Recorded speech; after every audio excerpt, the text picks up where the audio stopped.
Bonjour à toi et bienvenue à la 5e vidéo de cette série consacrée à la mécanique des fluides.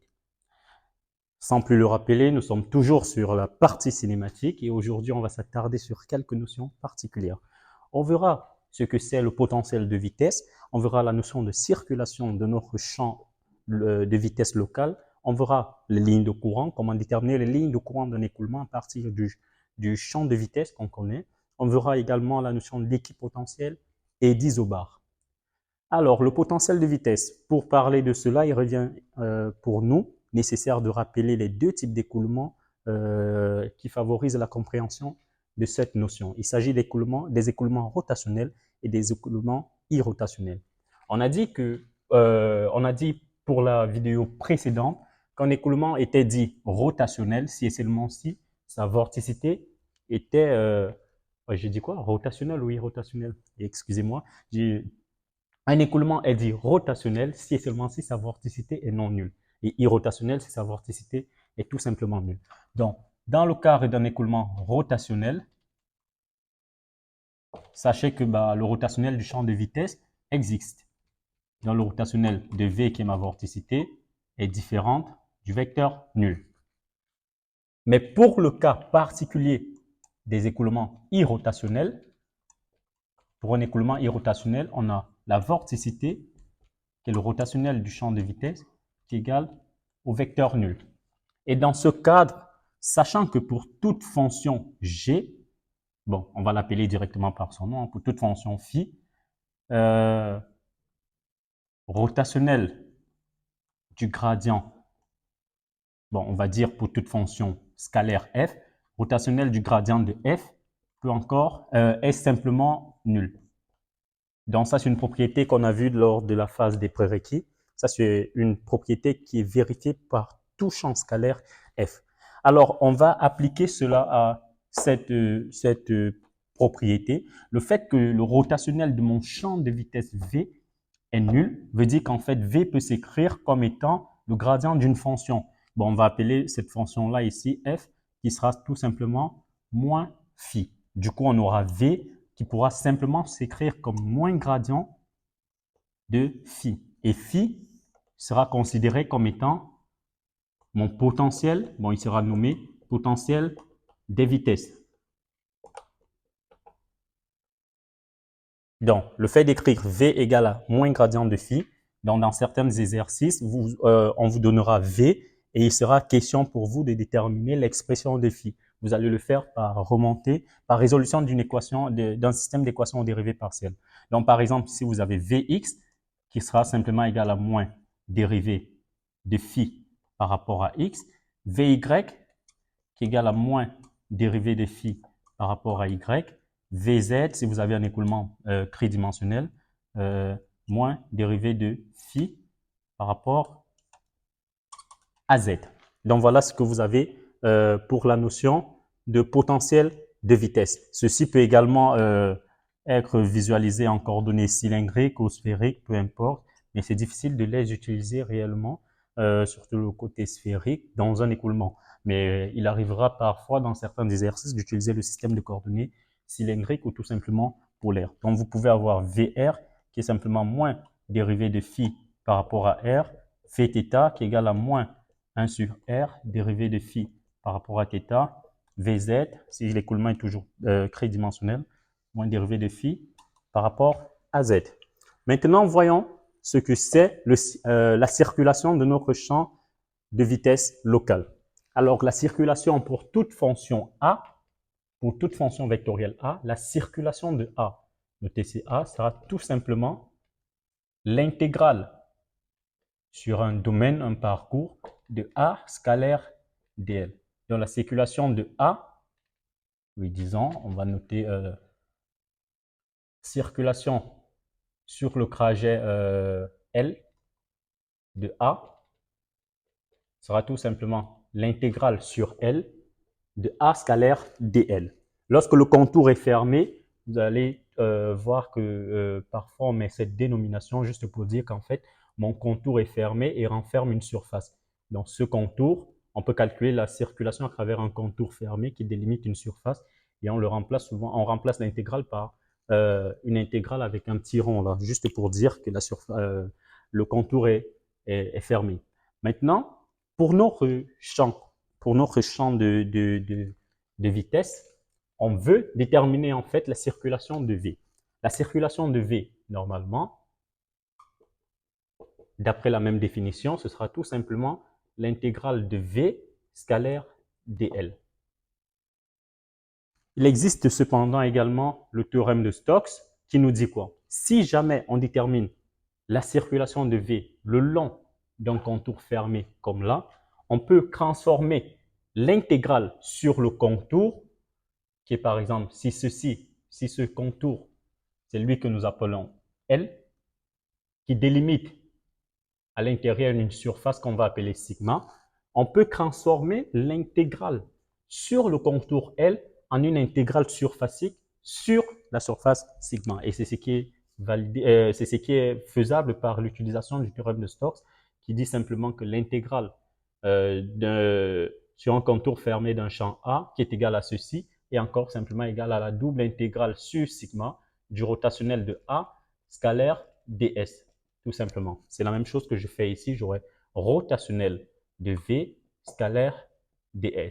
Vous voyez donc ici que si mon écoulement est irrotationnel, alors ceci vaut obligatoirement 0 dans la circulation de mon champ vectoriel V, oui, de mon champ vectoriel V sera tout simplement nul le long d'un contour fermé. Mais si mon écoulement est rotationnel, alors là, je mettrai l'expression de rotationnel de V et ds, je connais son expression, on a vu toutes les expressions de ds dans chaque système de coordonnées, donc sera suivant la symétrie de la surface enveloppée par le contour qu'on aura à écrire l'expression de ds et tout va se résumer à un calcul d'intégrale. Donc, on a déjà vu ce que c'est la circulation de V. Analysons maintenant, c'est quoi les lignes de courant. Déjà, les lignes de courant, en fait, en mécanique des fluides, ça remplace un peu la notion en mécanique la notion de trajectoire en mécanique du point matériel. Donc, pour effectivement savoir comment un fluide s'écoule, comment les chemins effectivement suivis par les particules de fluide d'un écoulement, on analyse la notion de lignes de courant. Alors, les lignes de courant sont tout simplement des lignes, donc c'est en quelque sorte l'ensemble des points, c'est une courbe qui résume un ensemble de points tel qu'en chaque point de cette courbe, on remarque le fait que la courbe elle est tangente au champ de vitesse, parce que les lignes de courant, en fait, ce sont les lignes de courant, mais c'est comme les lignes de mon champ vectoriel, en fait. Donc, en chaque point, on remarque que la ligne de courant est tangente le vecteur vitesse est tangent à ma ligne de courant, en fait. Donc, on a V en tout point. C'est quelque chose qui va vérifier cette propriété en n'importe quel point d'où on se trouve. Ça veut dire que qu'est-ce que j'aurai? J'aurai dl qui sera en tout point parallèle à V. Et ceci va simplement me dire que V vectoriel dl sera égal au vecteur nul. Et c'est à partir de cette équation que je vais décrire l'équation générale d'une ligne de courant. Donc V, je connais son expression si je suis dans un système tridimensionnel. On va juste noter V1, V2, V3 pour analyser tout ce qu'on connaît à propos. Donc on va juste dire que V, dans le système tridimensionnel, qui a 1, 2, 3, les axes, on ne va pas parler d'un système particulier, on va donner une expression générale. Donc j'aurai V1, V2, V3. Et on sait que dl, c'était donné comme la somme sur i allant de 1 à 3 des hi, dui, ei. Alors dl aura pour coordonnées h1, du1, h2, du2, h3, du3. À partir de ceci, on va déterminer l'équation générale des lignes de courant. Lorsque je fais mon produit vectoriel V vectoriel dl, j'ai les composantes de V qui sont là. J'ai V1, j'ai V2, j'ai V3. Et de DL qui sont là, j'ai H1, DU1, j'ai H2, DU2, j'ai H3, DU3, que je vais déterminer. Voilà les composantes de V, les composantes de DL. Maintenant, je vais ajouter ma première ligne juste pour des calculs dans H1, DU1 pour calculer mon produit vectoriel. Ceci va me donner un vecteur. Le premier élément s'obtient en barrant la première ligne. Donc, lorsque je barre la première ligne, je fais ceci fois ça, moins ça fois ça. Comme le déterminant de la petite sous-matrice qui se retrouve juste en dessous. Donc là, j'ai V2, j'ai H3, V2, DU3, moins H2, V3, DU2. Pour avoir le deuxième élément, je barre la deuxième ligne. Et là, j'ai cette matrice qui me reste. J'ai V3, donc j'ai H1 fois V3 DU1 moins H3 V1 DU3.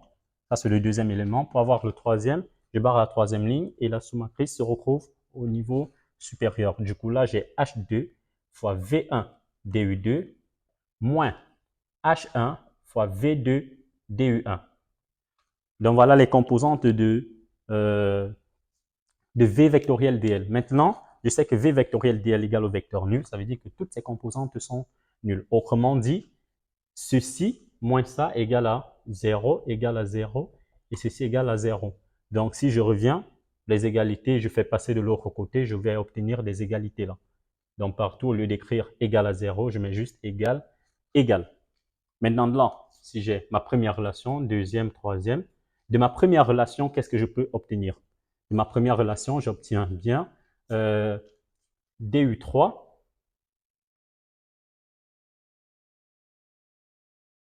que je vais diviser par quoi? J'ai H3 DU3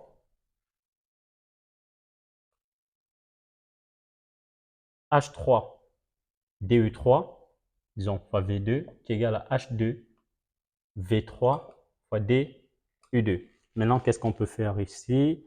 Alors, ça me fait, si je divise, qu'est-ce que j'aurai? Je vais, tout ce qui concerne la troisième composante ici, j'ai H3 DU3, donc je vais renvoyer le V3 de ce côté, j'ai sur V3, ceci qui sera égal, tout ce qui concerne la deuxième composante, je le renvoie de l'autre côté, du coup ici j'ai H2 DU2 qui était déjà là, et comme j'ai V2 là, il passe en dessous là, j'ai V2. Maintenant, quand j'utilise la deuxième équation, je vois que je peux faire pareil, mais ici, qu'est-ce que j'aurai? J'aurai H1 DU1 sur V1 qui sera égal à qui? À H3 DU3 divisé par V3. Vous voyez que ces deux équations me permettent de dire qu'en fait, H1 DU1 sur V1 est égal à H2 DU2 V2 parce que c'est égal à H3 DU3 V3 qui lui est égal à ça. Ça veut dire que ça égale à ça qui égale à ça. Et c'est l'équation générale des lignes de courant. Donc, je pourrais simplement avoir, pour déterminer l'équation de n'importe quelle ligne de courant, je pourrais me référer à l'équation H1 DU1 sur V1 est égal à H2 DU2 sur V2 qui est égal à H3 DU3 sur V3. C'est à partir de ceci que je peux établir l'équation de n'importe quelle ligne de courant. On verra dans la vidéo prochaine qu'en fait, pour chaque ligne de courant dans l'écoulement, il y a une grandeur scalaire qui est conservée qu'on appelle je pense la fonction potentielle, un truc comme ça, ouais. La fonction de courant, qui elle va garder une valeur constante pour chaque ligne de courant. Elle est là vraiment pour différencier les lignes de courant entre elles. Et on verra également comment déterminer son équation de façon généralisée, toujours à partir de la définition d'une ligne de courant. Donc là, ce sera tout pour la notion de ligne de courant. Maintenant, voyons les équipotentiels. Équipotentiel, c'est juste une région de l'espace, un ensemble de points qui conservent le même potentiel. Ça veut dire qu'en chaque point, on a une valeur identique du potentiel. Et il s'agit de quel potentiel ici? Bien sûr, ça c'est pour les écoulements irrotationnels, c'est-à-dire V peut s'écrire comme moins gradient de phi. Et les équipotentiels seront tout simplement les fonctions phi égale une constante. Et on sait que la normale à cette fonction, c'est tout simplement n qui est égal à gradient de phi sur la norme du gradient de phi. Donc, vous voyez qu'en fait, c'est comme une grandeur scalaire, 1 sur gradient de phi fois, moins 1 sur gradient de phi fois v. Donc, on va dire qu'en fait, la normale à ces équipotentiels, c'est n qui est égal à alpha v. Autrement dit, v est normal à toutes les équipotentielles, tout simplement.